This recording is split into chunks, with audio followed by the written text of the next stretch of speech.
جب تک آپ غلامی کی مائنڈ سیٹ میں رہیں گے، یہ سارے جو مافیاز ہیں کہتے ہیں یہ آپ کو غلام بنا کے ہی رکھیں گے. اگر آپ نے اور آپ نے اپنی نسلوں کے لیے کچھ آزادی چاہتے ہیں تو اس کے لیے آپ کو اٹھنا پڑے گا، اپنی آزادی کے لیے لڑنا پڑے گا، ورنہ یہ آپ کو کبھی آج یہ ہے پھر نیکسٹ ان کی آپ دیکھ لیں ان کی نسلوں کے غلام بنو گے اور آپ کی نسلیں بھی ان کی غلام بنے گی. اس لیے اب ہمارے پاس کوئی آپشن نہیں ہے، کہتے اب اٹھیں، کیونکہ اگر نہیں کیا تو حال یہی ہوگا جو آج کل ہو رہا ہے سب کا. صحت ماشاءاللہ ٹھیک تھی، غصے میں تھے، ڈسٹرب اس طرح تھے کہ غصے میں اس طرح تھے کہ انہوں نے آئسولیشن کہتے یہ فزیکل ٹارچر سے مینٹل ٹارچر زیادہ برا ہوتا ہے.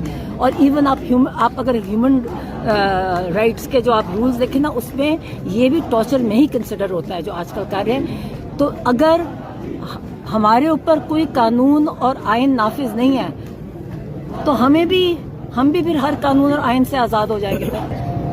ہاں انہوں نے کہا جی اچھا انہوں نے خان صاحب نے تحریک کا ان کو رسپانسبلٹی دی ہے کیونکہ آپ کو پتہ ہے کہ پی ٹی آئی والوں پہ یہ بہت سختی کرتے ہیں. تو انہوں نے ان کو وہ لیڈرز ہیں اس الائنس کے اور ان کی ذمہ داری ہے کہ جو کال دے گی ساری پی ٹی آئی ان کو اس کال میں سپورٹ کرے گی. خاص طور پہ خان صاحب کے اپنے پارلیمنٹری لیڈرز ہیں، یہ جو پارلیمنٹیرینز ہیں ان کو خان صاحب نے کہ سب نے بھرپور مکمل شرکت کرنی ہے. اور نہیں اور پارلیمنٹری ان کو پارلیمنٹری لیڈر ابھی تک سلیکٹ نہیں، اس کی جگہ خالی ہے. انہوں نے شاہد خٹک کو کہا کہ اس کو پارلیمنٹری لیڈر بنا دیں اپوزیشن کا. اور کچھ بتایا تھا سہیل افریدی کے بارے میں انہوں نے کہا جی وہ بہت خوش تھے. انہوں نے کہا جی میں اس کو بالکل سپورٹ کرتا ہوں. انہوں نے کہا کہ انہیں انکریج کیا کہ آپ فرنٹ فٹ پہ کریں. یہاں پاکستان میں کوئی آئین اور قانون اب ختم ہو چکا ہے. یہ سارا پی ٹی آئی کے لیے آئین اور قانون اور باقی سارے اس قانون کے اوپر ہیں. جب کوئی قانون نافذ کرنا تو پی ٹی آئی پہ لے آتے ہیں. کہ انہوں نے کہا جی آپ فرنٹ فٹ پہ کریں اور وہ انہیں خوش تھے. انہوں نے کہا جی آپ اپریشیٹ کیا اور ان کے لیے انہوں نے اور بھی پیغامات دیے جو میں ان کو پرسنلی دوں گی. مطلب ان کی جو پریشانی تھی نا وہ ان کو غصہ تھا اور وہ پریشان تھے کہ جو کہتے جو آئسولیشن ہے نا کہتے آئسولیشن اتنی بری ہے اور ان کو اتنا لمبا پہلے تو ہفتے میں ایک دفعہ ہم میں سے کوئی مل لیتا تھا مکمل آئسولیشن اور اتنے ڈسٹربڈ ہے. ہم نے ان کو بتایا کہ ہم آپ کے باہر بیٹھ رہے ہیں.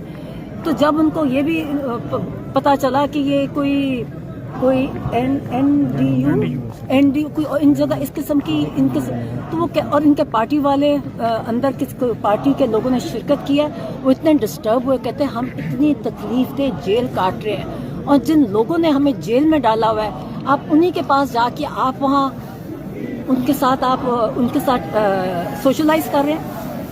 انہوں نے کہا کہ جو بھی میرے پارٹی والے جو وکٹ کے دونوں سائڈ پہ کھیلیں گے ان کی میرے پارٹی میں کوئی جگہ نہیں ہے. اور ان کو نہ کہا یہ میرے پارٹی کے میر صادق اور میر جعفر ہے. نہیں تھوڑا 20 منٹ کا ٹائم تھا، وہ اتنی جلدی میں یہی ہوا. ان کو وہ پہلے بتا چکے ہیں کہ 27ویں کے بارے میں بتایا آپ نے کہ جو بھارتی اور اخبار میڈیا نے آپ کی صحت کے متعلق آپ کے جیل کے اندر جو آپ کے ساتھ ہو رہا ہے